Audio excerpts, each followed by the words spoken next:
Mungu anasema nitakuwa msaada kwa yule aliyeonewa ikiwa hana msaidizi. Mungu anasema namna hii. Anasema nitakutetea katikati ya kusanyiko. Mikusanyiko ya waovu. Mungu anasema kuna mikusanyiko ya waovu. Ndiyo.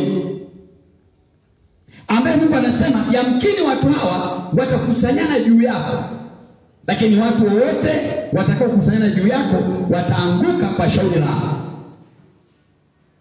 Kuna watu wanakusanyika kwa asili juu ya mtu na wanaanza kufanya vita ya kuleta uharibifu katika maisha ya yule mtu. Uharibifu juu ya imani, uharibifu juu ya familia, uharibifu juu ya kazi ya mikono, uharibifu juu ya huduma ya mtu.